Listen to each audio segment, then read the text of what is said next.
Imagine the most powerful man on earth, a king who ruled empires, who destroyed nations with a gesture, who built a city so glorious it seemed to touch the heavens, a king whose word was law. But now he is on the ground, crawling, eating grass, soaked in dew, forgotten, not because of a war defeat, not due to a conspiracy, but because of a voice that came down from heaven and turned him into an animal. This is the story of Nebuchadnezzar, the king who thought he was a god, until God showed him who the true king was. But what could have made the Creator break the greatest empire in the world because of one man? What sin was so severe? It deserved 7 years of public humiliation. What did Nebuchadnezzar see during his time of madness? What did he feel when he lost everything? The crown, the name, his sanity. And how did a beast-like king return to the throne with a transformed heart? You are about to uncover the hidden truth behind the Bible's most mysterious judgment, the hidden story of Nebuchadnezzar. Why did God turn a king into an animal? Watch until the end, because this story doesn't end in shame, but in glory, not with the exaltation of man, but with the exaltation of God.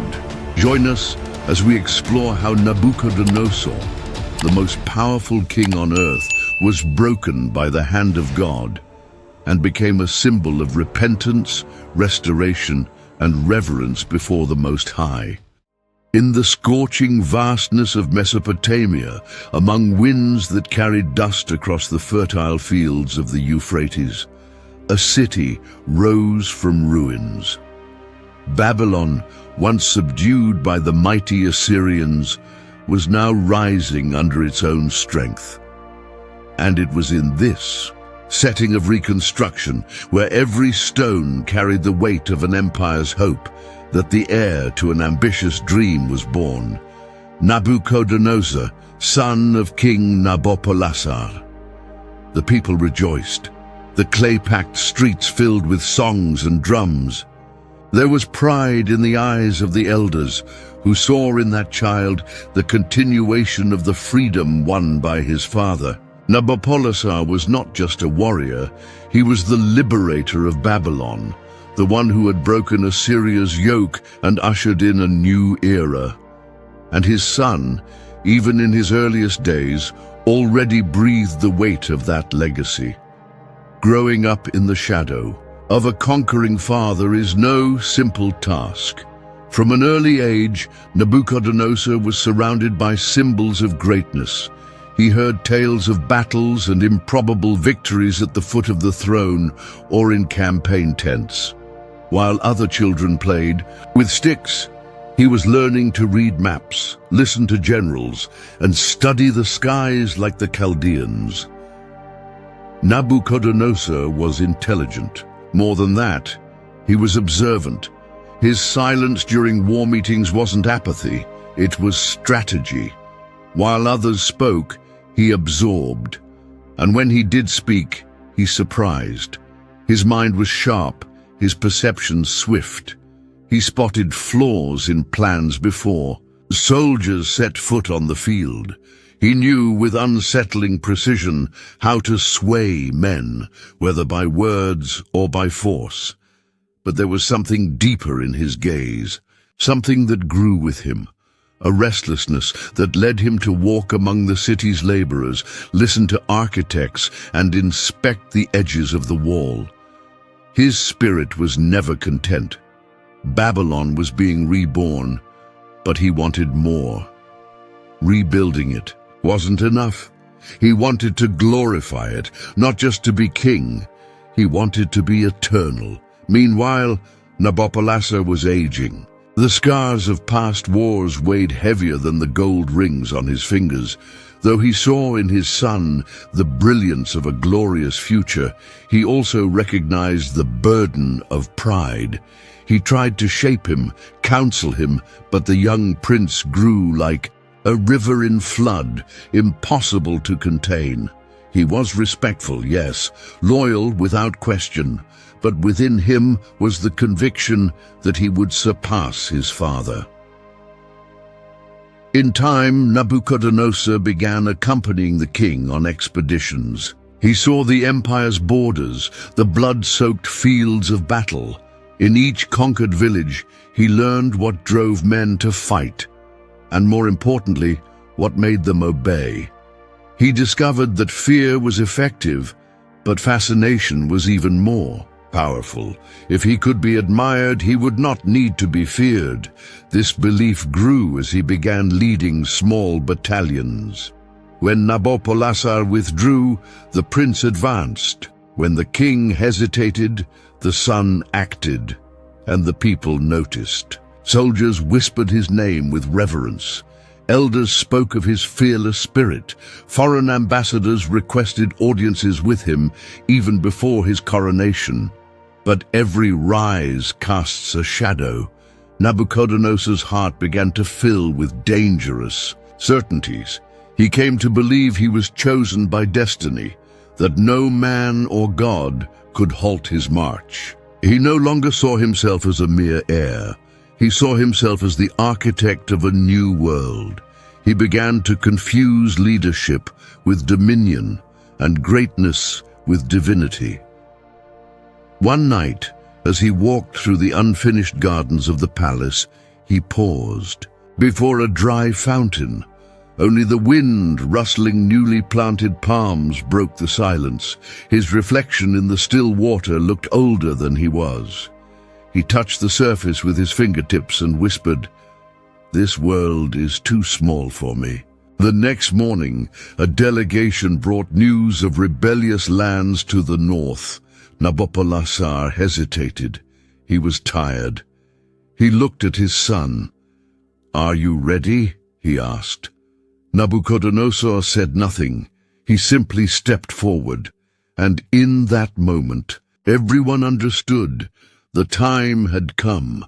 With his father on the brink of death, the prince took command of the armies and marched forward with resolve. His name preceded him. Enemies retreated before the battle began, and when victory came, it was overwhelming. Upon his return to Babylon, he was received as a king, even before being crowned. The city hailed him. The throne awaited him, and he sat on it as if he had always belonged. There, seated upon cushions of purple and gold, surrounded by sculpted columns and silent servants, Nebuchadnezzar finally saw himself as he had long imagined, the absolute sovereign. And within him, something ignited. It wasn't just joy or pride. It was the feeling that everything, heavens, earth, people, and gods, existed to serve him. But the throne that awaited him held more than honor. It held a sentence. The news arrived like a muffled whisper beneath the wailing winds of Mesopotamia. Nabopolassar was dead.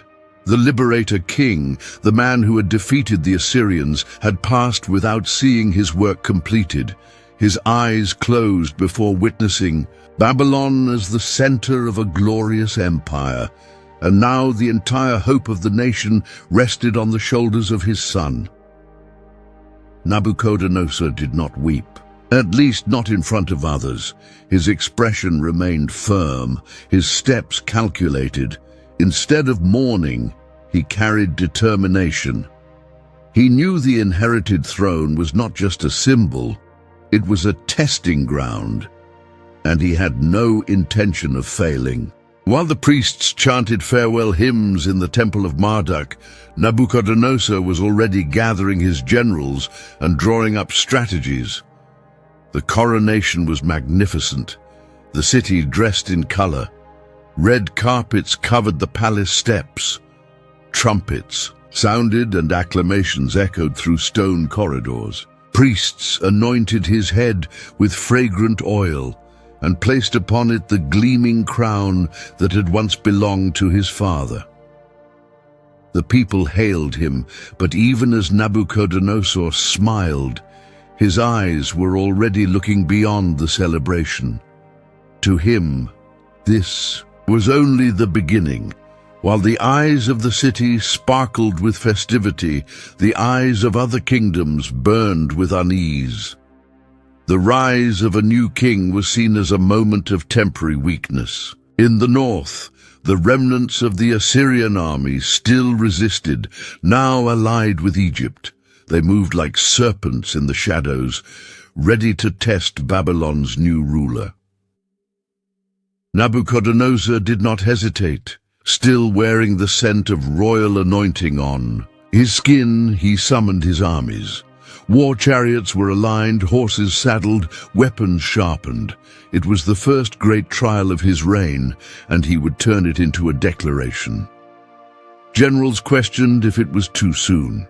He answered with a look that spoke louder than words. Opportunity does not wait. The city of Carchemish, on the banks of the Euphrates River, had become a strategic point. Whoever controlled Carchemish controlled trade, access routes, and military paths. Nebuchadnezzar knew this. He marched with confidence. His soldiers, though, weary from recent mourning, followed with fervor. There was something about the new king's presence that ignited hearts. He did not lead from afar. He walked among his men, clad in armor, sword at his side, eyes always watching. When they arrived, the atmosphere was tense. On the other side stood the Egyptians, led by an experienced pharaoh. Alongside him, Assyrians thirsty for vengeance. It was a clash of giants. The clash of swords was preceded by days of silence, where spies ran through shadows, war drums echoed in the distance, and the skies themselves seemed to hold their breath. On the day of battle, Nebuchadnezzar mounted his black horse and raised his hand. His soldiers formed into lines. The sound of shields locking together thundered like storm clouds over the earth. When he gave the signal, hell broke loose. Spears soared through the sky. War cries tore through the air. And there, in the middle of that storm of men and steel, the young king proved himself not just a leader, but a legend. He did not hide behind the camp walls. He fought with bloodied arms. He shielded his men. He struck down foes with his own battle cry. And by the day's end, as the dust began to settle, the battlefield revealed a scene that would go down in history. The Egyptians and Assyrians retreating, defeated by a newly crowned king. The victory was overwhelming. Carchemish now belonged to Babylon. Trade routes were sealed under the authority of the new sovereign, and the name Nebuchadnezzar echoed through deserts, mountains, and rivers like unending thunder.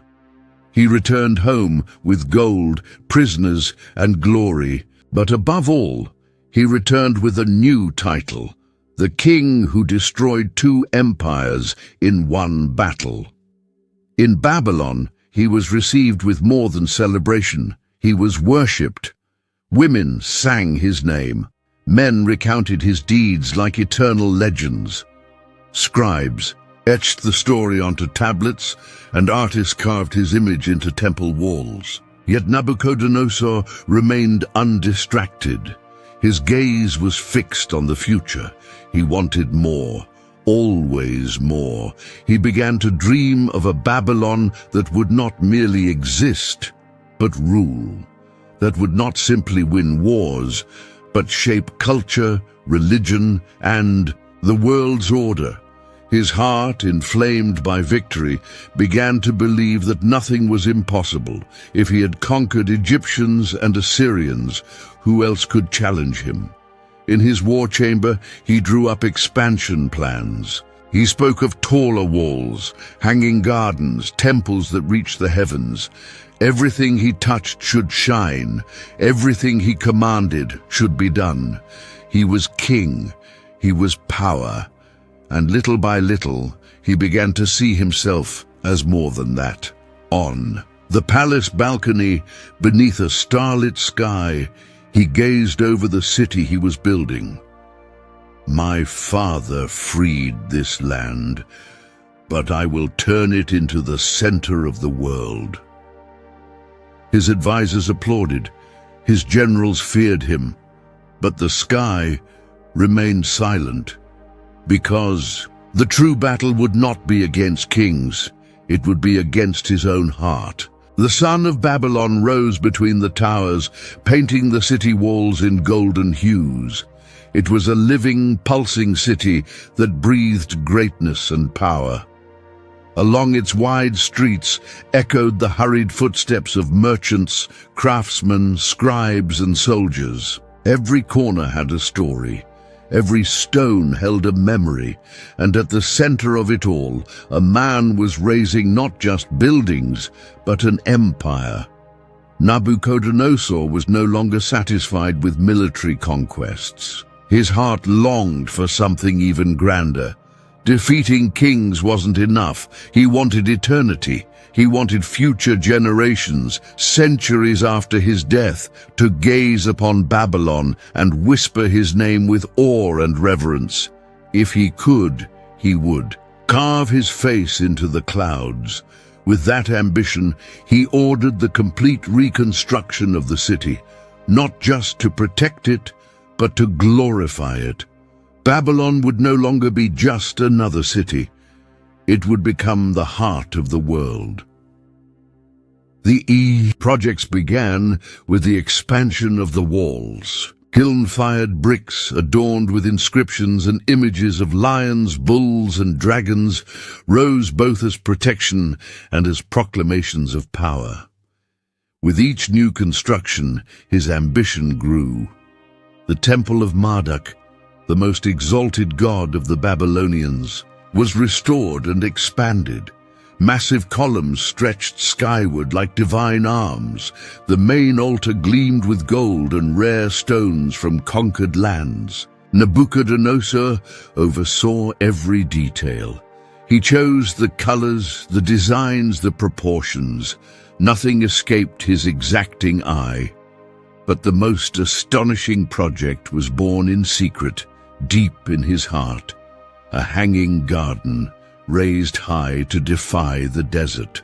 His wife, Amitis, longed for the green mountains of her homeland, and the king, driven by love and vanity alike, promised to recreate the impossible. Thus were born the Hanging Gardens, a marvel the world would come to know with admiration and awe. Terraced levels were built with advanced engineering. A hidden system carried water from the river to the top. Lush trees, vines, exotic flowers, refreshing shadows, and fountains that sang in the wind became part of the scenery. It was said that walking through those gardens felt like walking in a paradise suspended in the air. Foreign nobles, ambassadors, and travelers left Babylon speechless. Never had they seen anything so beautiful, so daring, so divine. The name Nebuchadnezzar began crossing borders, oceans, and deserts. Men came from far away to see him, hear his words, and behold his works. Babylon became the supreme symbol of civilization and dominion. The Tower of Etemenanki, later known as the Tower of Babel, was raised with steps that seemed to touch the stars. It was as if he were declaring, "Not even the sky is beyond my reach." But along with the wonders he raised, something else was rising silently within him: pride. Little by little, Nebuchadnezzar stopped seeing himself as a servant of the gods and began imagining himself as one. He no longer simply commanded soldiers, he commanded destinies. He no longer merely built walls, he reshaped the world. In his words, there was no more we, only I.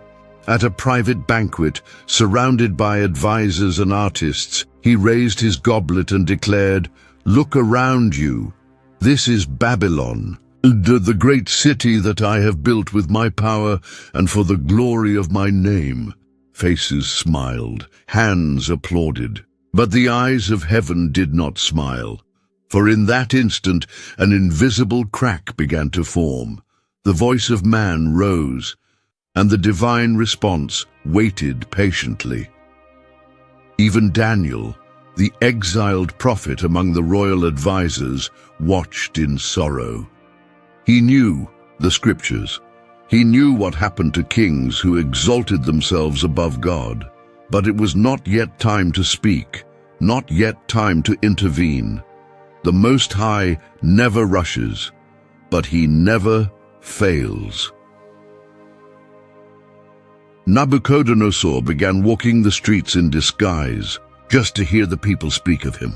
He smiled when he heard children singing his name or elders whispering, "There has never been a king like this one."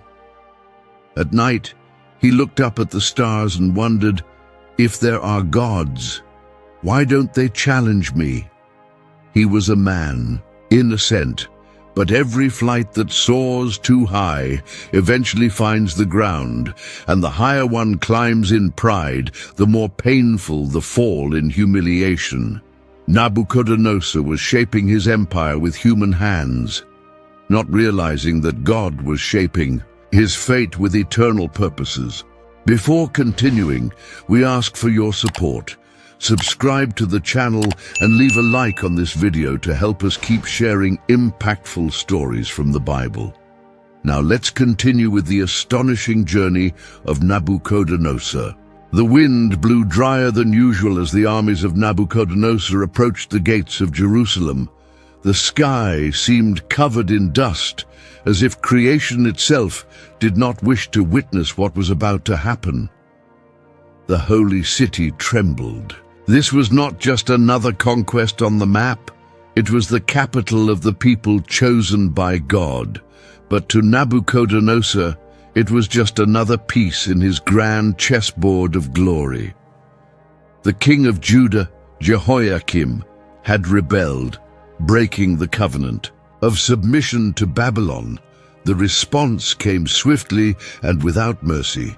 Nebuchadnezzar would not tolerate defiance, not when he had just proven his dominance over entire nations. To him, Judah was a stubborn and backward nation, bound to an invisible God and ancient promises. But as he laid siege to Jerusalem, Nebuchadnezzar did not know he was treading on sacred ground. The siege lasted for weeks. The inhabitants of Jerusalem, trapped, watched their supplies dwindle. The cisterns ran dry. Children cried from hunger. The people, who once cried out in faith, now screamed in desperation. The walls still stood, but the hearts inside had already surrendered. When the gates finally opened, there was no honor, only surrender. Nebuchadnezzar entered on horseback, flanked by his generals. His eyes scanned the city like a lion walking over its prey. Solomon's temple, still gleaming with its sacred ornaments, caught his attention. It was beautiful, even to a foreign king. But he did not bow. On the contrary, he ordered that the sacred vessels be removed and taken to his palace. In Babylon, it wasn't just conquest, it was humiliation. A message to all of Judah: your God did not save you. But Nebuchadnezzar didn't understand. God had not been defeated. He had simply allowed it. The judgment upon Judah had been long foretold. The prophets had warned them. Now it was being fulfilled. Among the king's many orders, one was particularly strategic. Bring me the young men of royal blood, the healthiest, the wisest, the noblest in appearance. I will mold them in the image of Babylon. It was more than slavery, it was assimilation. Nebuchadnezzar knew that if he could dominate the best of the next generation, he would weaken the future of that nation. That is how Daniel, Hananiah, Mishael, and Azariah were taken. young men from the people of God, selected for their faith, intelligence, and strength. Among the silent march of captives, their eyes did not drop. There was pain, yes, but also conviction. They knew they carried more than their own fate. They carried the name of the Most High God. Upon arriving in Babylon, they were brought to the royal palace, a place of polished marble, majestic columns, and wide windows that opened to the starry skies of Mesopotamia. There, they were placed under the supervision of Ashpenaz, chief of the eunuchs. They would eat from the king's table, wear fine clothing, and above all, receive new identities. Nebuchadnezzar wanted more than well-treated slaves. He wanted to erase their past, to forget the God of Israel. So he ordered their names to be changed.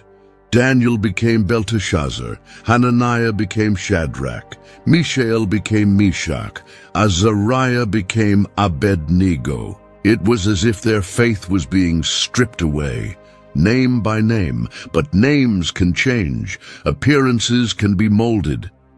Yet a faithful spirit endures, and these young men refused to be corrupted. In secret, they still prayed. In silence, they fasted. Their bodies were in Babylon, but their hearts remained with God. Daniel in particular stood out. His wisdom was deep, but his humility was greater. He observed everything carefully and spoke little. But when he spoke, everyone listened. Nebuchadnezzar did not yet know who he was, but heaven did. Days passed, and the young men learned the language and culture of the Chaldeans. They were trained to serve before the king, but even among strange customs and false gods, Daniel and his friends preserved something sacred, the conviction that God was still in control, even in exile. Meanwhile, Nebuchadnezzar viewed those young men as trophies of his victory. To him, they had been conquered, tamed, subdued. But he had no idea that among those captives were voices that would soon confront his arrogance, voices that would bring messages from heaven, that would survive fire, that would reveal the future. Jerusalem, which he believed defeated, had planted within his court the seeds of divine judgment. Daniel's eyes shone, not with fear but with faith. The words he had yet to speak would one day echo through the palace halls with more force than any army. Nebuchadnezzar was shaping Babylon with human hands, but God was already shaping the spiritual stage with eternal purposes. They came as prisoners, but they would become the voice of the Most High in a pagan land. The scent of spices filled the palace corridors. Golden dishes carried succulent meats, fragrant cakes, and pure wine brought from distant lands. The tables were not set merely for dining, but as parades of opulence, eating from the king's table was more than a privilege. It was a symbol of alliance, a sign of submission to the empire. And among the guests at that imperial banquet were the young captives from Judah. They had been carefully selected, prepared by Ashpenaz, the chief official. Their role was simple: to become useful to the king, absorb Babylonian culture, and serve with excellence. That included speaking the Chaldean language, wearing their garments, learning their wisdom, and eating as they did. But something unexpected happened. Daniel, still young, yet with a spirit firm as the rock of Zion, looked at the delicacies laid before him and refused. It wasn't merely a matter of taste. It was a matter of faith. The food and wine had been offered to Babylonian idols. To eat from the royal table was, for them, to participate in false worship and deny the God of Israel. Daniel was not alone. Hananiah, Mishael, and Azariah, now called Shadrach, Meshach, and Abednego, shared the same conviction. They could accept new names. They could learn a new language, but they would not give up what tied them to the God who had never abandoned them, even in exile. With humility and courage, Daniel approached Ashpenaz and made a direct request. "Please, do not force us to defile ourselves with the king's food. Give us only vegetables and water for 10 days. Then compare our appearance with that of the other young men." Ashpenaz hesitated. He liked Daniel, but feared for his own head. If the boys appeared weak or sickly, the king would hold him responsible, and Nebuchadnezzar was not known for his patience. But Daniel persisted, and God granted him favor before that man. And so, quietly, without spectacle, the test began. While others ate from the king's table, Daniel and his friends sat apart. Their meals were simple, humble, but pure. They prayed before each meal, and though they were few, they ate with dignity and faith. The days dragged on. In the palace, eyes watched, soldiers whispered. Other young men mocked them with disdain. How could these boys expect to thrive on just grains and greens? It was not only a challenge to logic, it was a challenge to the king himself. On the 10th day, the results stunned everyone. Daniel and his friends looked healthier, stronger, and more radiant than all the others. Their faces glowed with life.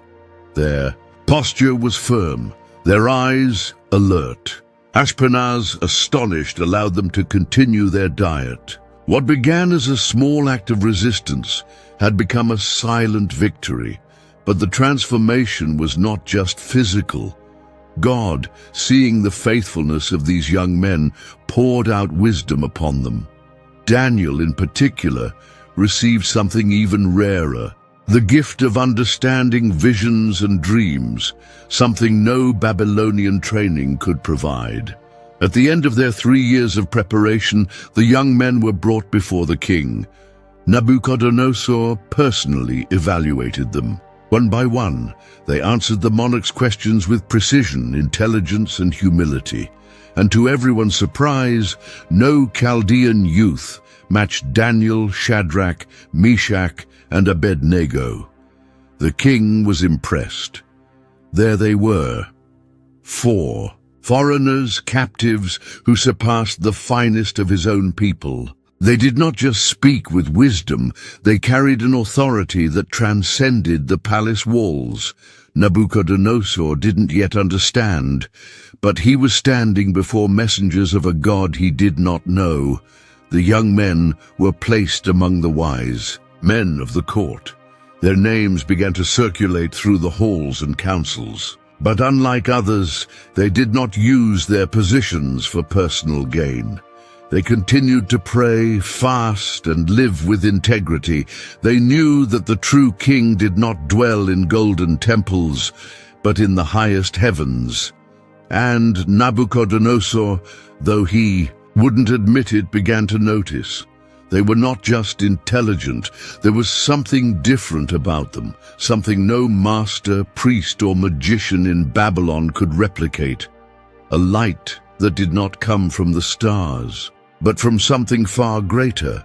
Thus, in the heart of the greatest city in the world, surrounded by statues of pagan gods, they remained faithful. In a palace where all bowed to human power, 4 young men bowed only to the God of Israel. And for the first time, the king did not have the last word, and that disturbed him. Night fell like a cloak over Babylon. But within the royal chamber, the darkness had another name: torment. Nebuchadnezzar tossed and turned between linen pillows and silk curtains. His eyes were wide open, his chest restless. The King of Kings, who commanded armies and decreed destinies, was now a prisoner of something he could not control, a dream. But it was no ordinary dream. It was heavy, vivid. a vision that invaded his mind like a silent storm. When he awoke, his body was drenched in cold sweat, his heart raced, his mouth was dry. He tried to recall the details, but the more he strained, the more the dream slipped through his fingers like smoke. And yet what remained was fear.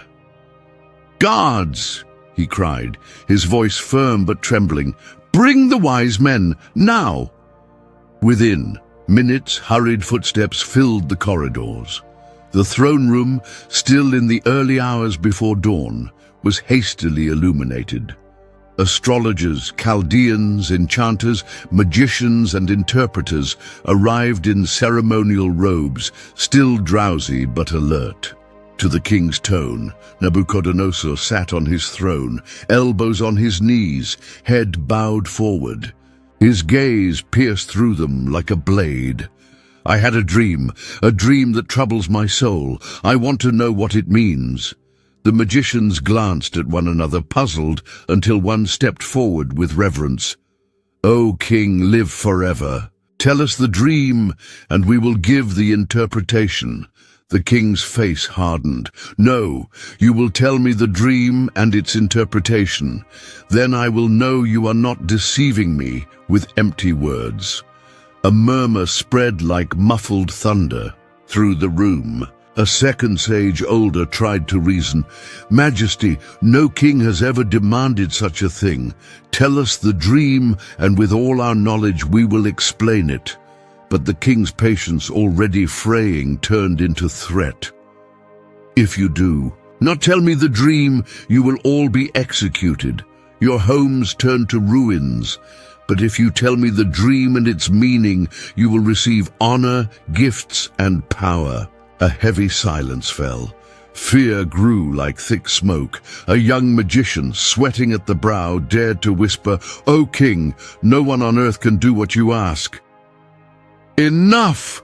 Nebuchadnezzar roared, slamming his fist on the throne. "You are frauds, flatterers. If you are truly wise, prove it. I need no sweet words, I need truth." The royal guard was summoned.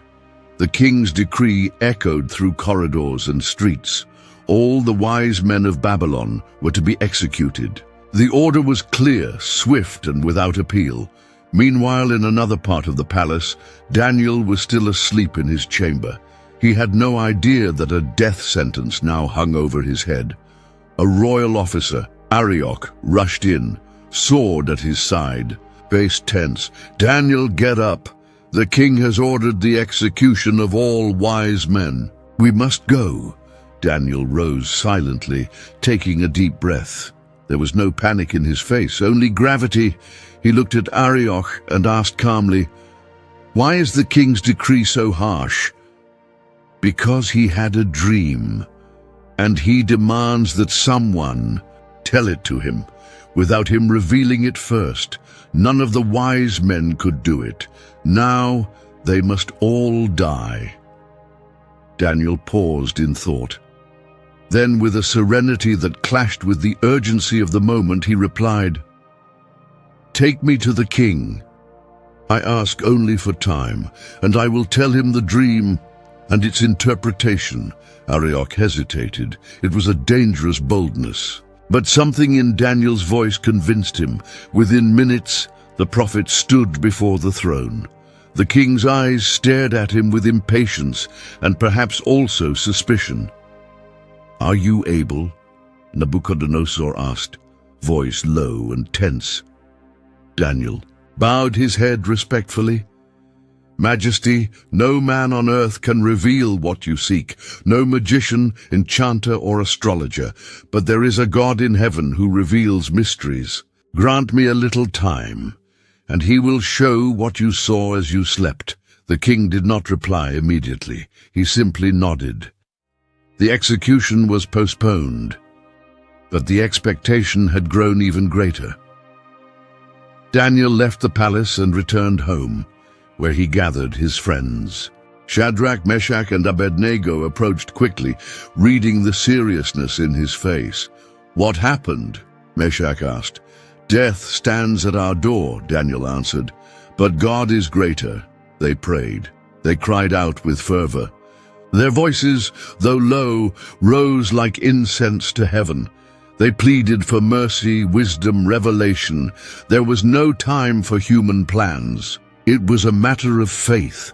That very night the God of Israel answered. While Daniel slept, the dream of Nebuchadnezzar was revealed to him. Every detail, every symbol, every shadow. Daniel awoke with tears in his eyes and trembling in his heart. Blessed be the name of God forever and ever. For wisdom and power belong to him. He changes times and seasons. He reveals deep and hidden things. And now, he has revealed to me what we asked. At dawn, Daniel appeared again before Arioch. Do not execute the wise men of Babylon. Take me to the king, and I will tell him what he saw. Arioch rushed. The palace gates opened. The crowd murmured, fearing the worst. But there stood Daniel, the captive, the Hebrew youth, carrying a revelation no man had been able to obtain, and the silence of men was about to be shattered by the wisdom of heaven.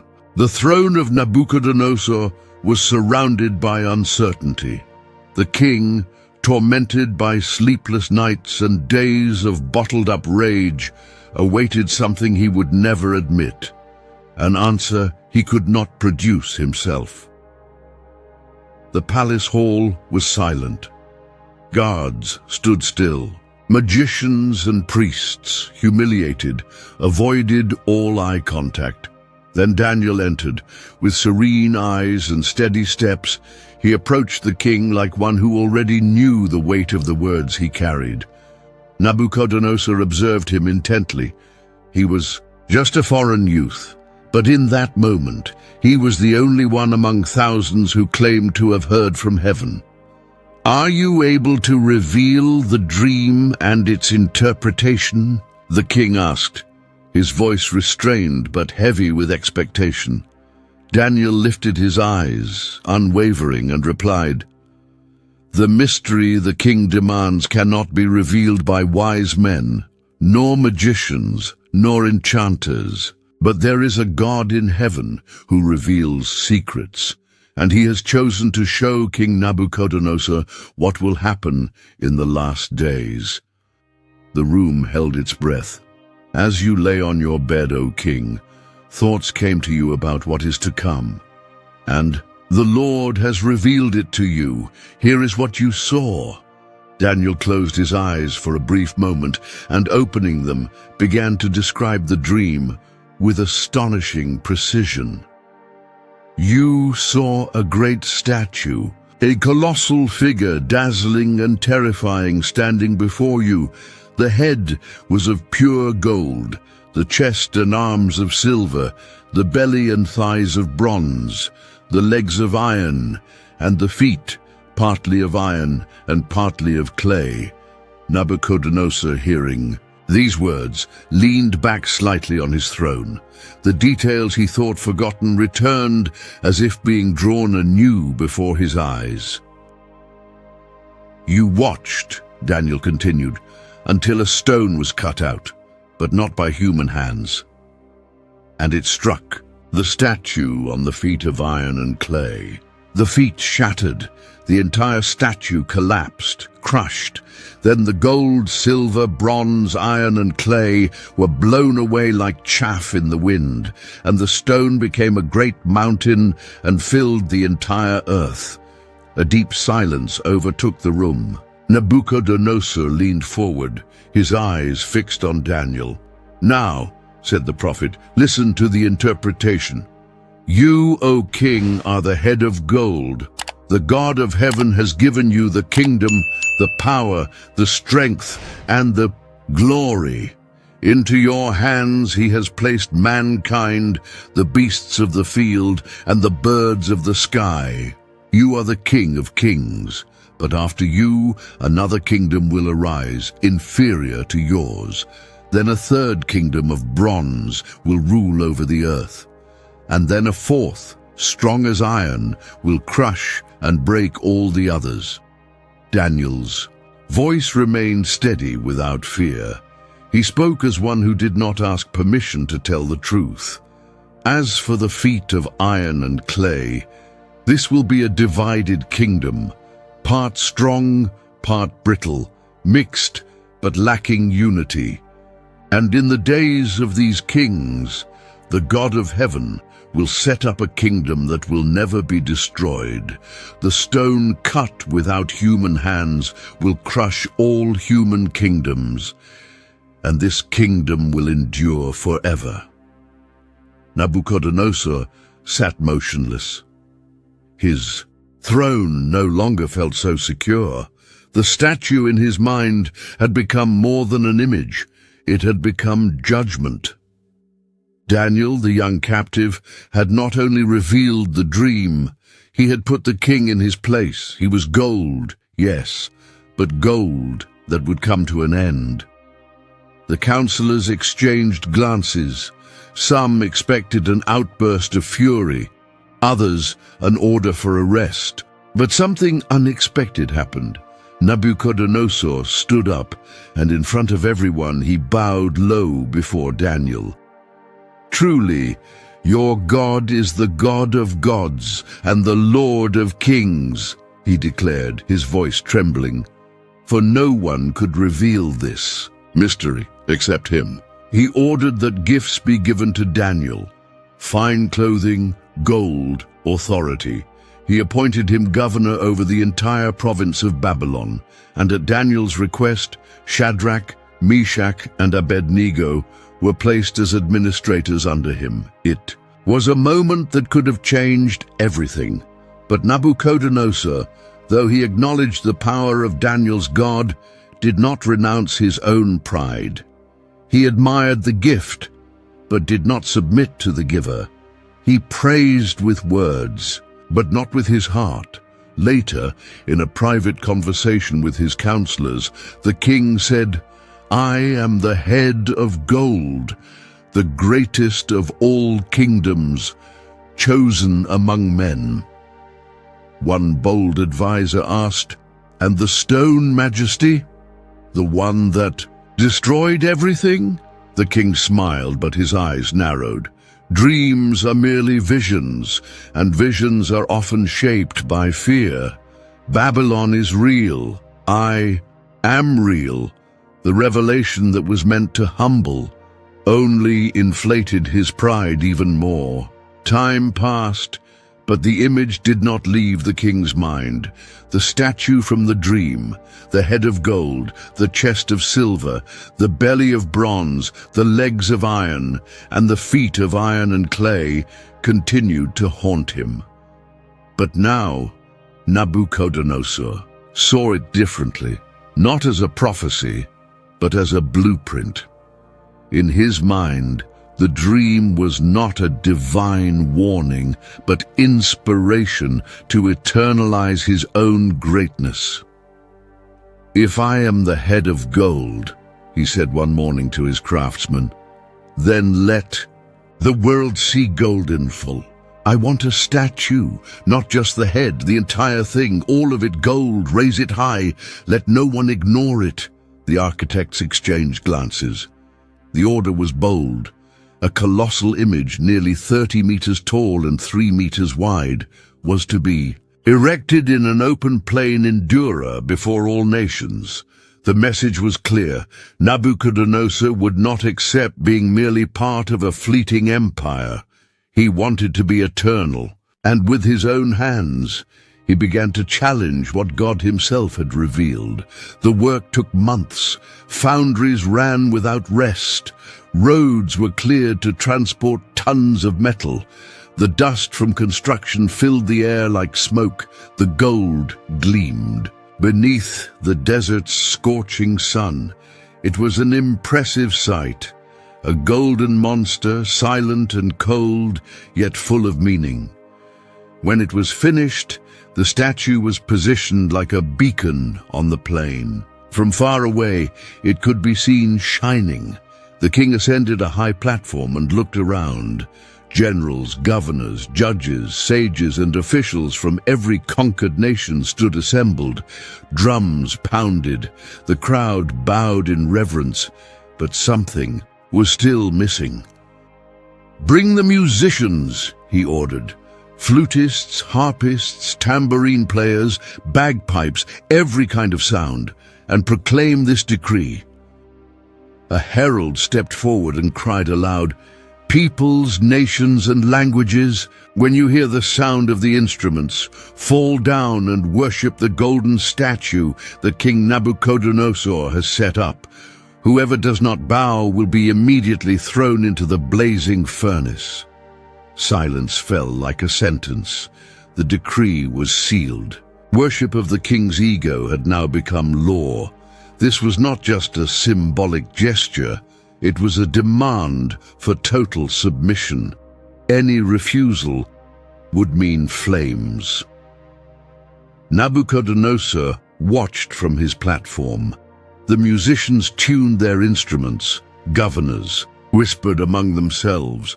Some seemed hesitant, but all knew they had no choice. The king, who had once acknowledged the God of heaven, now demanded that all acknowledge him as the supreme image. One of the Chaldean chiefs approached the king discreetly. "Majesty, what about the Hebrews, those young men in your court?" "They will bow as well," Nebuchadnezzar replied without looking. "In this land there is no name above mine." The sound began. The first notes echoed across the plain. One by one, the men began to bow, some quickly, others reluctantly. The ground became covered in knees and foreheads. Those still standing looked around, pressured by the crowd, cornered by the gaze of soldiers. But there, in the middle of the golden field, bathed in sunlight and surrounded by gold, 3 figures remained standing, 3 young men, 3 Hebrews, Shadrach, Meshach, and Abednego. They did not hesitate. They did not pretend. They did not disguise themselves. Their eyes were fixed on the sky. Their feet were planted firmly on the ground.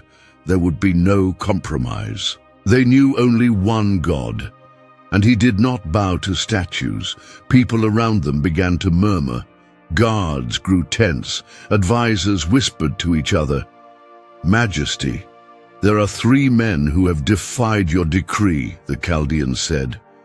"They refused to bow." "Who are they?" the king asked, his brows furrowed. "Shadrach, Meshach, Abednego, from the exile of Judah." The face of Nebuchadnezzar darkened. His rage rose like fire. "Bring them here, now!" The crowd watched in suspense. The statue gleamed. The heat was intense. And the 3 young men walked forward, steady, eyes unwavering, unafraid. They knew their bodies might be thrown into fire, but their souls would never bend. Those who refused would face the flames. The throne hall shook under the weight of royal wrath. Nebuchadnezzar, once cloaked in gold and glory, now stood face to face with something even his armies could not bend. The conviction of 3 young captives, Shadrach, Meshach, and Abednego, were brought before the king, but they came without chains, without fear in their faces, without turning their gaze. "Is it true," roared the king, rising from his throne, "is it true that you refused to bow before the image I commanded to be raised?" The silence was tense, but not empty. "Did you not hear the decree? When the music plays, all must bow, all.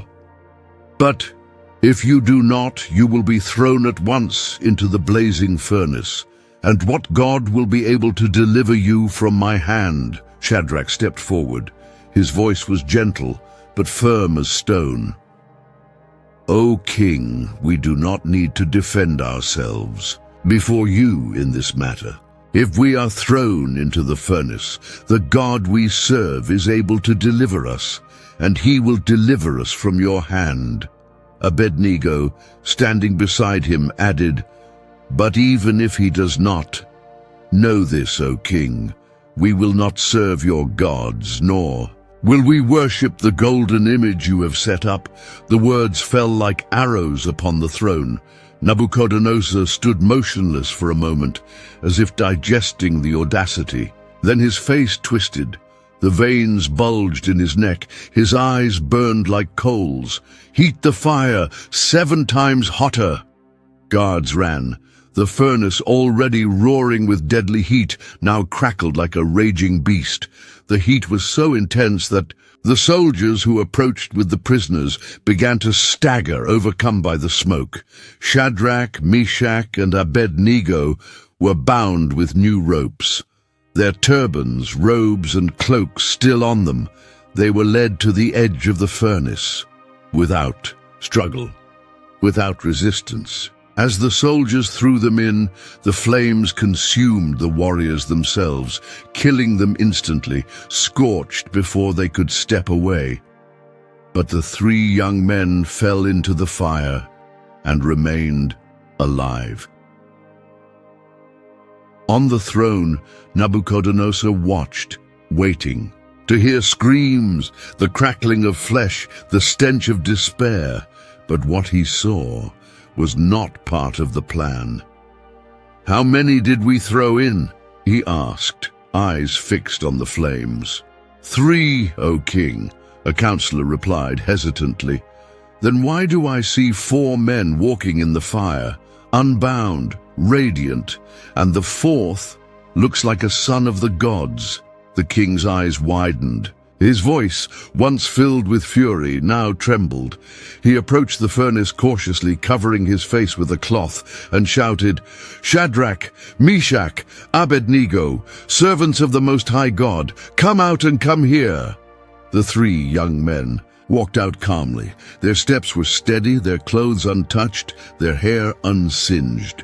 The flames that were meant to be a sentence had become a testimony. Governors and officials ran to inspect them. They touched their garments, smelled their cloaks, examined their hands. Nothing had been burned. Nothing. Not a single mark. The silence was broken by the voice of Nebuchadnezzar. "Blessed be the God of Shadrach, Meshach, and Abednego, who sent his angel and delivered his servants. They trusted him and defied my command, choosing to give their lives rather than serve or worship any god but their own." Then the king made a new decree. "Anyone who speaks against their God shall be torn limb from limb, and their house turned to rubble, for there is no other God who can save in this way." Daniel, from a distance, watched in silence. The miracle had been clear, undeniable. The king himself had acknowledged the power of the God of Israel.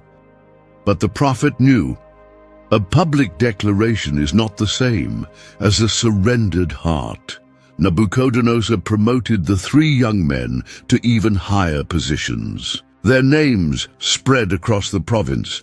But while the people celebrated the miracle, something still lingered in the king's heart. Something unsurrendered. He had seen the impossible.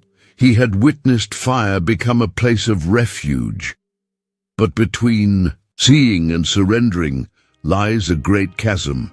Nebuchadnezzar admired the power of God, but he still believed that his own glory was self-made.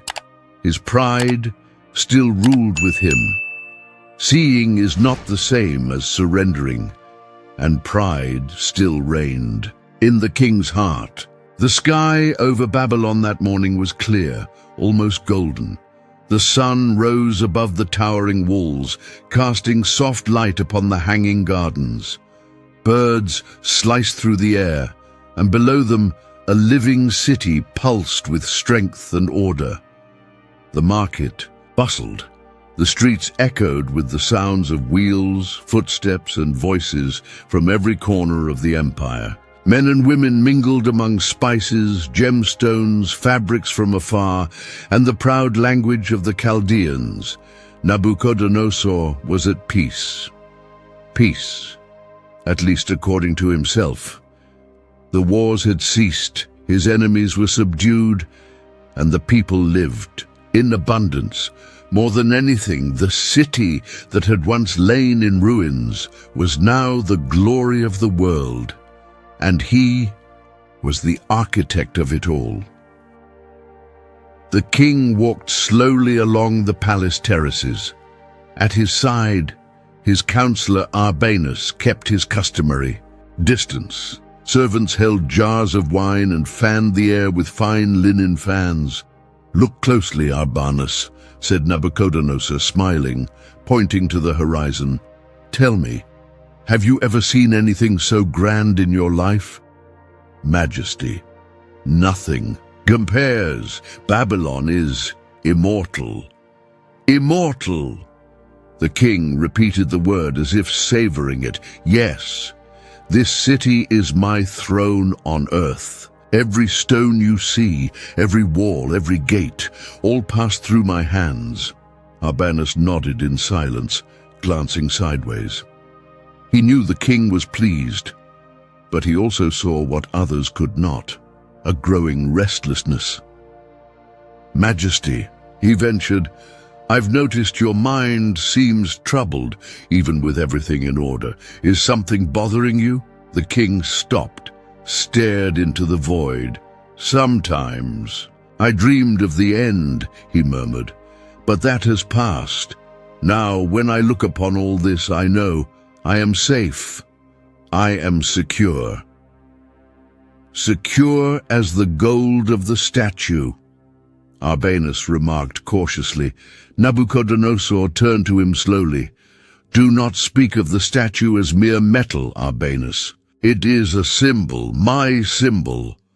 "Yes, of course, Majesty." The king resumed walking. "One night I lay down in peace," he continued, now speaking as if revealing a secret, "and I had another dream, strange, deep. There was a massive tree with a crown that touched the heavens. Its shadow covered the world. Its fruit fed every creature. Animals rested beneath it. Birds nested in its branches." "And what happened to it?" asked Arbanus, unable to hide his curiosity. Nebuchadnezzar hesitated, took a deep breath. "A messenger descended from heaven, a watchman. He cried out like thunder, 'Cut down the tree, but leave the stump and its roots, bound with iron and bronze among the grass. Let the dew soak his body, let his heart be changed to that of a beast, until he acknowledges that the Most High rules over the kingdoms of men.'" Arbanus turned pale. "Majesty, that sounds like an omen." "Sounds like it," the king snapped. "Or is it?" He turned abruptly and called out, "Bring the magicians, the Chaldeans, the astrologers. I want answers." Within minutes the throne room filled. The elders bowed. One of them, long-bearded and robed in purple, stepped forward. "Majesty, live forever. Tell us the dream, and we shall try to understand." The king recounted it, word for word. The silence of the wise men only increased the tension. "Well then," demanded Nebuchadnezzar, "what does it mean?" The Chaldean looked at his colleagues, hesitated, then stammered, "The dream is complex, O king, deep. Perhaps it is symbolic. Perhaps—" "You know nothing!" roared Nebuchadnezzar. "Mouths full of wind!" The counselors lowered their heads. The king paced like a caged beast. "Call Daniel, the captive Belteshazzar, as I named him. He has the spirit of the gods." Arbanus ran out. As they waited, the king approached the window. Once again he looked out upon the city. "They don't understand, Arbanus. They do not comprehend the weight I carry. To be king of Babylon is not merely to rule, it is to hold the earth itself in your hands."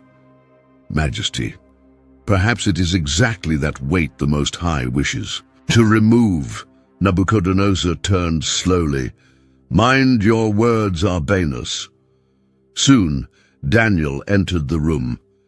His robe was simple, his eyes deep. He bowed before the king. "You were summoned because the spirit of the gods is in you," said the king. "No one has been able to give me an answer, but you can. Listen to my dream." Daniel listened in silence. When the king finished, he lowered his gaze, his expression darkened. "Why the sorrowful face, Belteshazzar?" the king asked. "Do you not have confidence?" Daniel lifted his eyes. "O king, if only this dream were for your enemies, and not for you," the king frowned. "Speak." Daniel took a deep breath. "The tree, O king, is you. You have grown great. Your glory reaches the heavens, and your dominion to the ends of the earth. But you will be brought low, driven from among men. You will live with wild animals. You will eat grass like oxen. 7 times will pass over you, until you acknowledge that the Most High rules over the kingdoms of men and gives them to whom he wills." The room fell silent. "But there is hope," Daniel continued. "O king, accept my counsel. Break off your sins with righteousness. Relieve the afflicted. Perhaps your prosperity will be prolonged." Nebuchadnezzar said nothing. He simply stared at Daniel, then turned back to the window. From above, Babylon shone so vast, so powerful, so his God's silence was not absence, it was warning, and behind the curtain of heaven, judgment was already being prepared. Time passed like a gentle breeze over the fields of Babylon. The hanging gardens bloomed, the markets bustled. Foreigners arrived in droves to trade, to learn, and to revere the most powerful throne on earth. From the heights of the palace, Nebuchadnezzar looked upon the city with the eyes of one who believed he had conquered even time itself. But in the quietest of nights, the king still heard whispers from heaven, a restlessness that would not go away, a weight that had no clear source. He tried to ignore it, until one night the dream returned. It wasn't the same dream, but it was more intense, more vivid, as if spoken directly to the soul. In the dream, Nebuchadnezzar saw before him a majestic tree. It grew in the center of the earth, tall, towering, with a canopy that reached the heavens. Its branches stretched to the ends of the world. Its fruit was abundant. Wild animals sheltered beneath it. Birds made nests in its branches. Entire nations lived under its protection. It was beauty. It was strength. It was dominion. But then the heavens opened. A thundering voice came down like a sword. A watchman, a holy messenger, appeared among the clouds. His voice was like cutting wind, and his command was unmistakable. "Cut down the tree, chop off its branches, strip its leaves, scatter its fruit. Drive the animals from beneath it and the birds from its branches." The king's heart clenched within the dream. The tree, once immovable, was now marked for destruction, but the command continued. "Yet leave the stump, bound with iron and bronze, among the grass. Let it be drenched with the dew of heaven. Let its portion be with the beasts, among the plants of the field. Let its human heart be removed. Let it be given the heart of an animal, and let 7 times pass over it." The king awoke, gasping, eyes wide, breath heavy. Sweat streamed down his forehead. For a moment, he thought he was still in the dream. "Guards!" he shouted, just as he had once before. "Bring Daniel, immediately!" In the great hall, the king paced back and forth. Advisors whispered in corners. No other wise man was summoned, only Daniel, the only one Nebuchadnezzar trusted when heaven spoke. Daniel entered in silence. He already recognized the burden on the king's face. He bowed and asked, "Were you troubled in spirit, O king?" "Yes," Nebuchadnezzar replied, "and I need an answer. Only you can tell me." "Speak, my lord. Your servant listens." The king took a deep breath and began. "I saw a tree in the middle of the earth, very tall, strong, beautiful, with green leaves and abundant fruit. All creatures took shelter beneath it. Then I heard a holy messenger descend from heaven and cry out for it to be cut down. But the stump was to remain, bound in chains, drenched with dew, given the heart of an animal, living among beasts, and that 7 times would pass over it, until he acknowledged that the Most High rules over the kingdoms of men and gives them to whom he pleases." Nebuchadnezzar stopped speaking. Daniel remained silent, eyes downcast. His face seemed burdened by an invisible weight. "Well?" the king asked impatiently. "What does it mean?" Daniel didn't respond immediately. "Belteshazzar?" the king pressed, using the name he had given him. The prophet lifted his eyes slowly. His lips trembled, not with fear, but with compassion. "If only this dream were for your enemies, O king, and not for you." Nebuchadnezzar furrowed his brow. Daniel took a step forward. "The tree you saw is you." The room fell silent. "You have grown. Your dominion reaches the ends of the earth. All live under your shadow. But the time will come when you will be cut down, driven away from people. You will live among wild animals. You will eat grass like oxen. You will be soaked with the dew of heaven, and for 7 times you will live like this, until you acknowledge that the Most High rules over all." Nebuchadnezzar clenched his fists. His face changed, a mix of surprise, wounded pride, and reluctant fear. Daniel, with eyes welling, continued, "However, the stump was left. This means your kingdom will be restored to you when you acknowledge that heaven rules.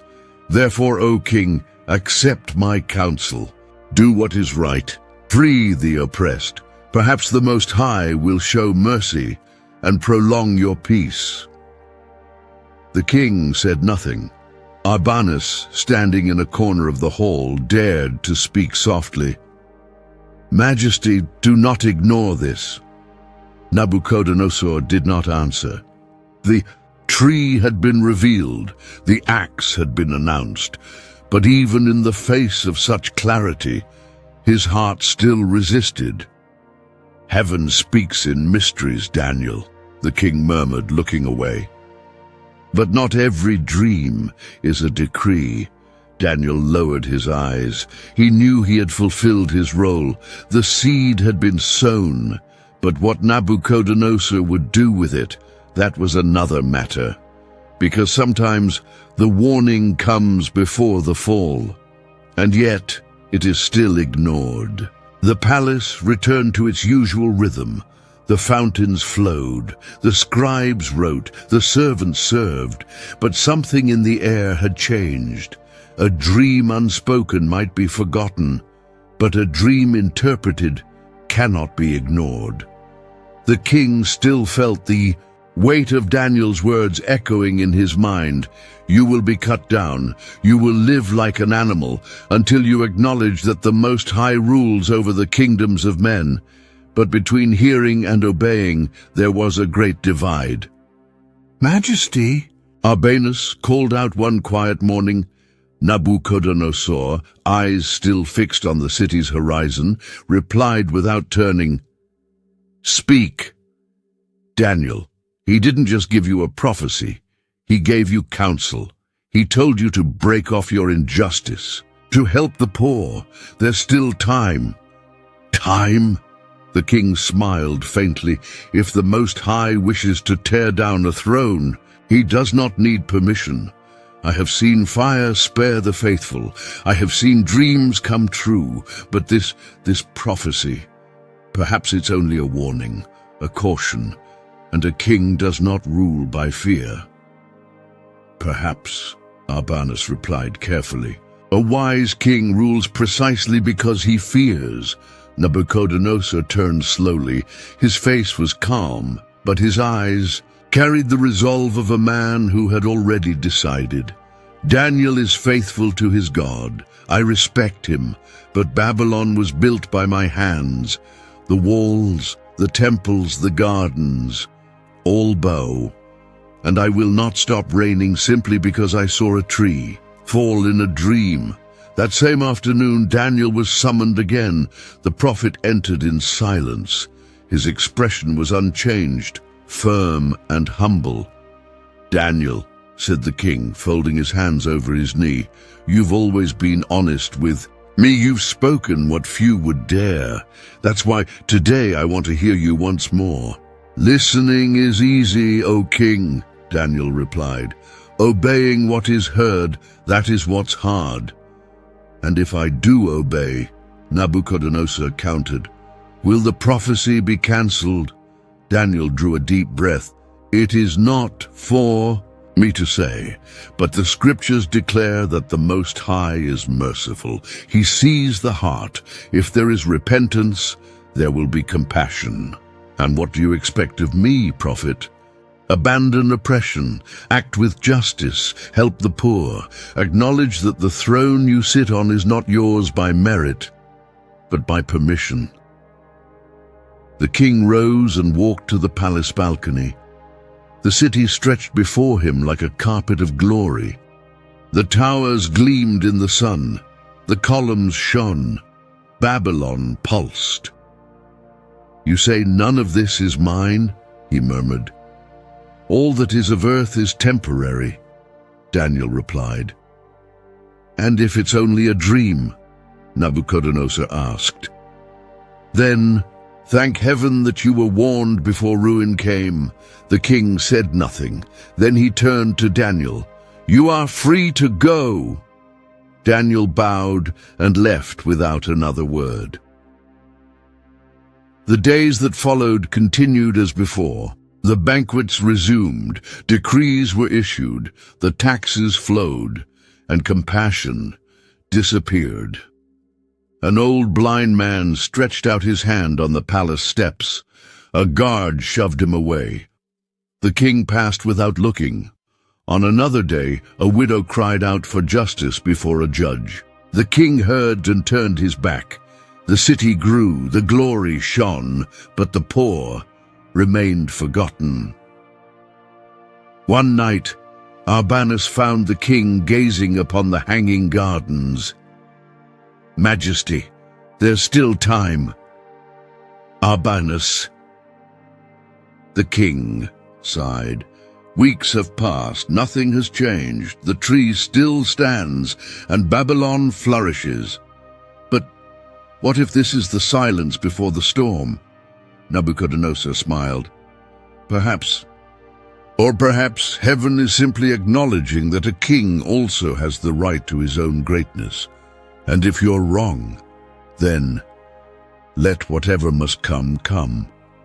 But until then, I will reign as I always have."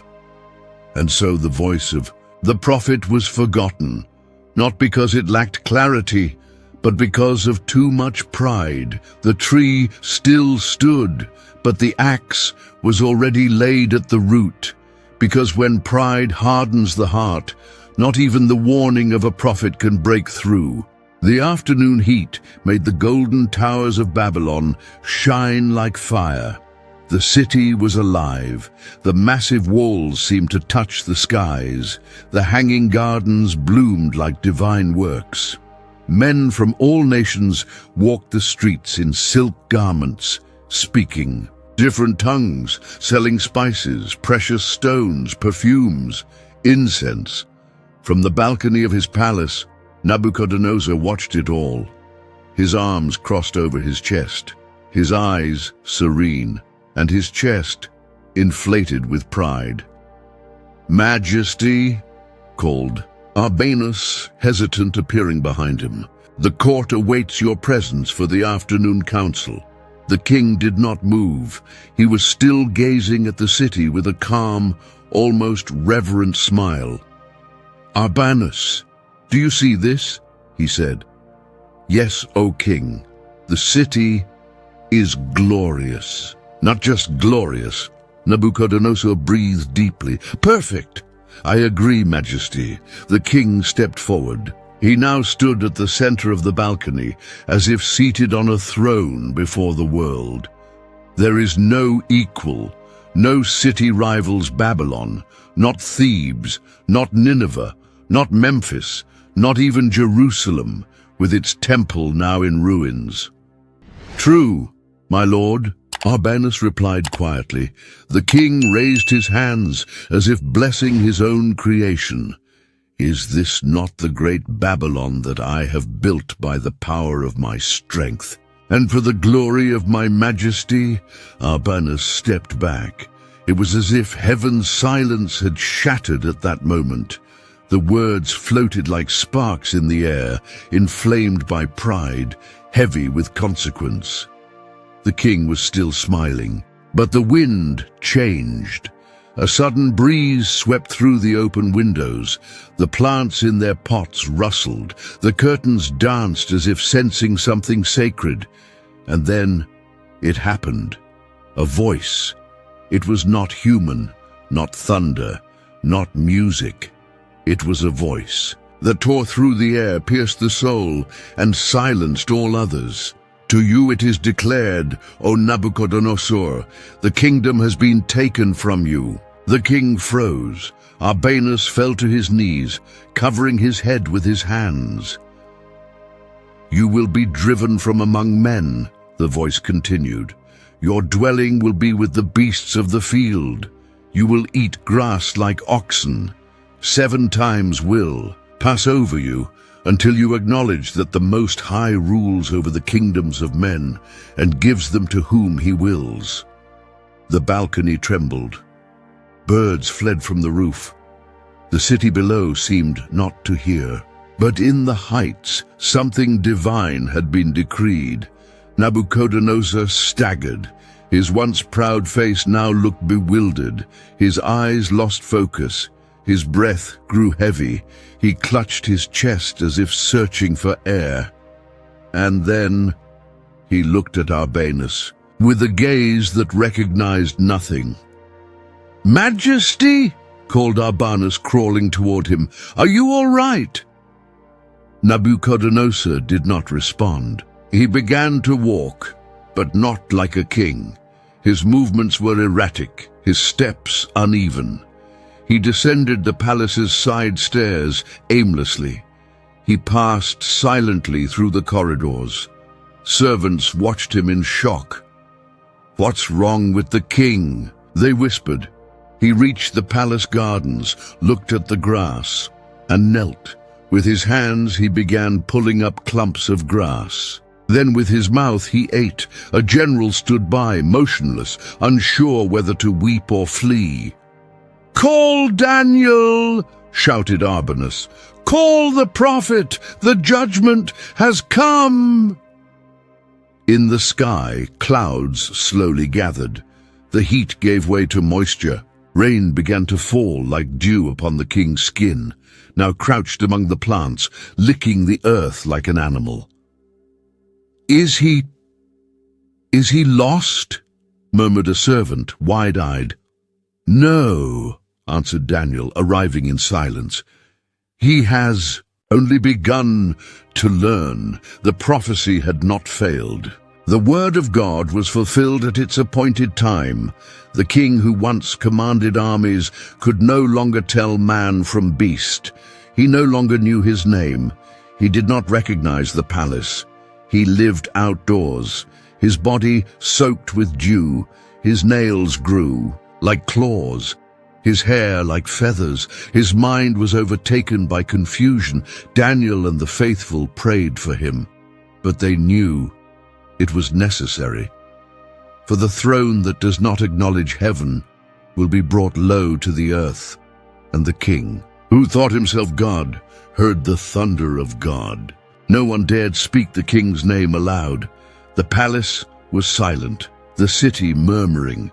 The generals were lost, the wise men ashamed, and the servants simply confused. The throne of Babylon was empty. Orders no longer came from the royal hall. Now they came in whispers, counselors trying to cover up the scandal. The most powerful man in the world had vanished, not in war nor on a journey, but within his own mind. Nebuchadnezzar wandered the fields outside the very walls he had once ordered built. His crown had fallen, his garments were torn, his posture was bent like a beast, his body was covered in dirt, his face hidden beneath tangled hair. He crawled, he ate whatever he found on the ground, leaves, roots, wet grass. His eyes, once capable of bending kings with a single glance, now drifted toward the clouds, searching for something he couldn't name. "Where is he today?" asked a soldier hesitantly. "Behind the temple," Arbanus replied, his voice choked. "Lying among the bushes." "How many days has it been?" asked the young guard. Arbanus didn't answer. It had been months, then years. Daniel, ever faithful, visited the fields in silence. He brought no gifts, no titles, only compassion.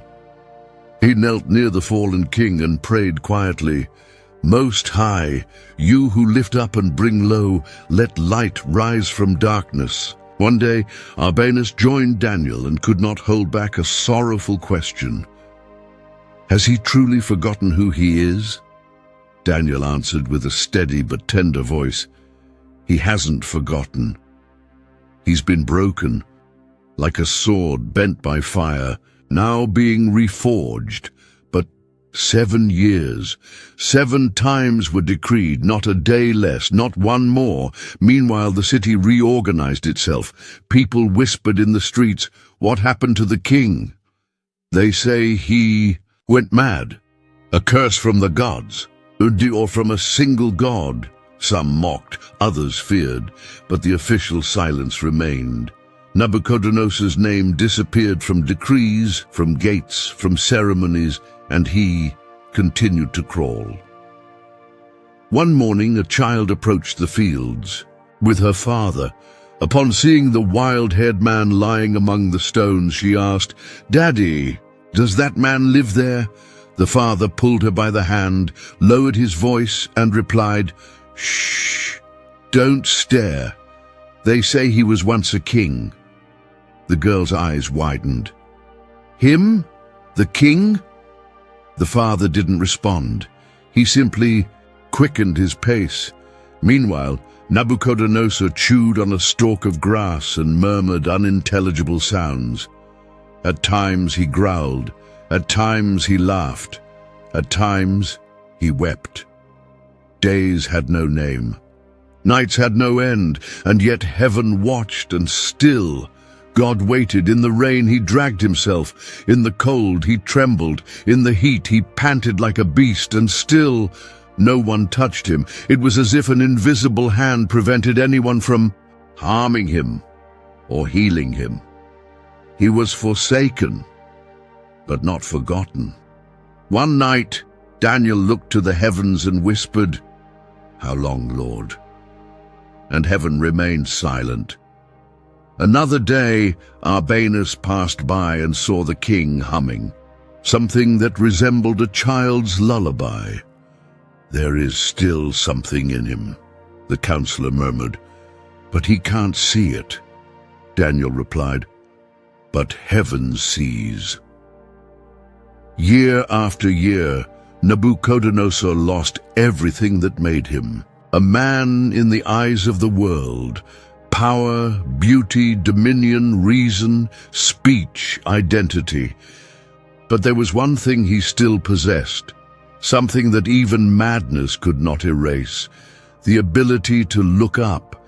And it was in that state, stripped of everything, surrounded by nothing, disfigured, humiliated, that on a grey morning the wind blew gentler. The dew seemed to touch his skin with tenderness, and he, lying among the stones, lifted his eyes for the first time, not in pride, but in search.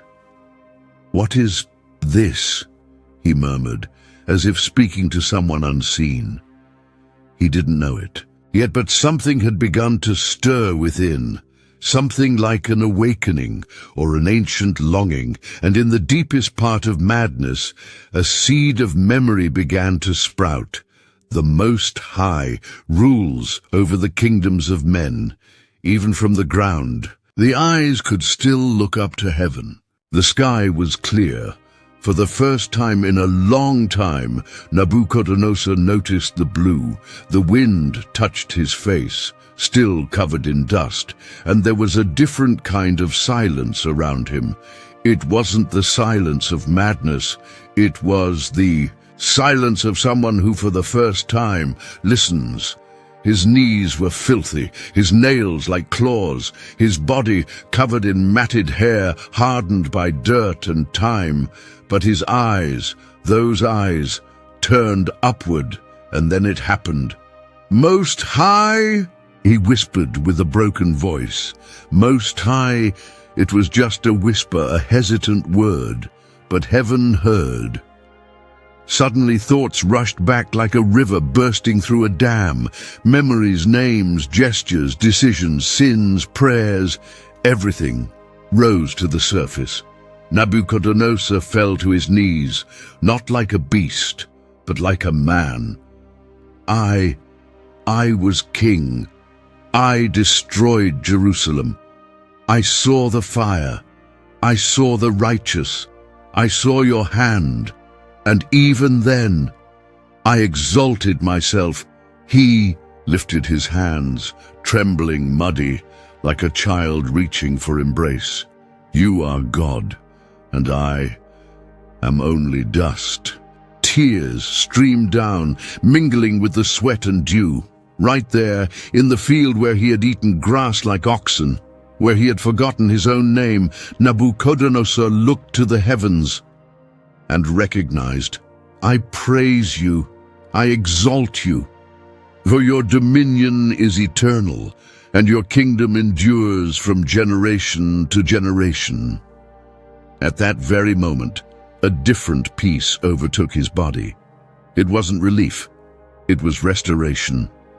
His mind cleared, his eyes regained focus, his hands stopped trembling, and the man who had once crawled now breathed as if he had been born again. Daniel, praying in the distance, lifted his eyes toward the field and whispered, He has returned. Nebuchadnezzar was brought back to the palace. His clothes were changed, his hair was trimmed, his nails cleaned, but none of that mattered as much as what had happened within, before the gathered court. Now, once again seated on the throne, he spoke, Lords, generals, wise men, listen to me. For years I thought I ruled everything, that my empire was the result of my own strength, that my name should be exalted. He paused, looking into the eyes of the men who once flattered him out of fear and who now stood trembling. But I was cast down, cut like a tree, humbled like no other. I lost my reason. I ate like beasts. I wandered like the insane. And why? Why? He rose from the throne. Because there is only one who rules over kings. Only one whose dominion never ends, and he, the God of Daniel, is just. He humbles the proud, but lifts up those who repent. Silence filled the room. Many lowered their eyes, others wept, and Daniel smiled. Now I know, said The king, his voice steady, why God turned a king into a beast. It was not to destroy me, but to break me, to show me that true greatness comes from humility. In that moment, Nebuchadnezzar was no longer just a restored king. He was a redeemed man. To him, I give glory. And if any of you wish to exalt yourselves as I once did, remember, the Most High can make you crawl until you learn to look up. The hall remained in silence, and for the first time in all the empire, the glory of God was proclaimed from the highest throne on earth. For only the one who has fallen to the dust can truly see the throne that is in heaven. The palace columns stood taller, the gates wider, the gardens greener. But something invisible and infinitely more valuable had been restored in Babylon, the king's heart. Nebuchadnezzar no longer walked with his chin raised, but with his eyes lifted toward heaven. The scars of humiliation remained on him, a deeper gaze, slower steps, a voice stripped of arrogance. But he was a whole man. A king, yes, but now a servant of the Most High, seated on his throne, surrounded by the same counselors who once praised him out of fear. He was now listened to with genuine respect, not because of his strength, but because of his testimony. Today I speak to you not as a conqueror, he would say, but as one who has been conquered. He looked at the crowd of officials and elders, his voice firm but without vanity. I lost my glory, my reason, my throne. I lived like an animal. I ate grass from the field. I forgot my name. And why? He paused. Everyone waited. Because I believed the glory was mine.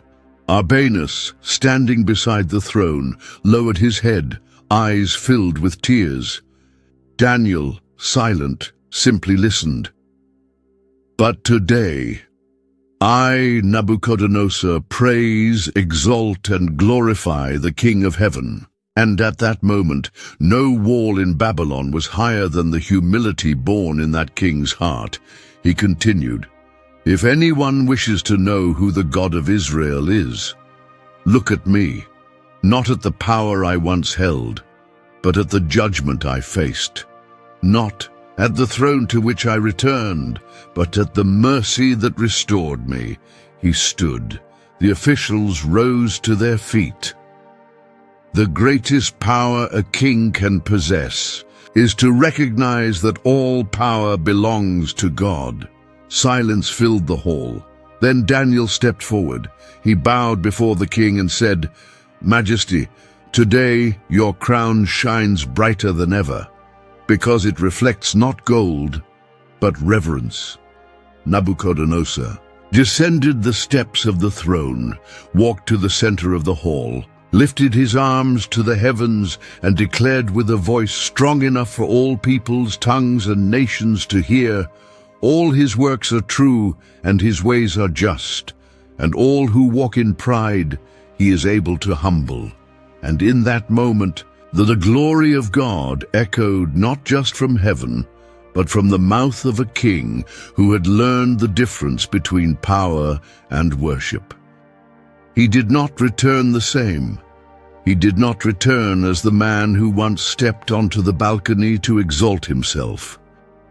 He returned transformed, not by decree, not by sword, not by persuasion, but by the hand of the eternal God, who breaks a man to heal him and makes him lose everything, to give him what can never be lost. And thus ends the hidden story of Nebuchadnezzar, why this king was turned into a beast, not with human glory, but with the exaltation of the eternal God. If you enjoyed this story, 2 more videos with equally deep and transformative biblical stories will now appear on your screen. Click to watch, subscribe to the channel, and leave a like. May the Most High God, the same one who humbled and restored a king, be with you.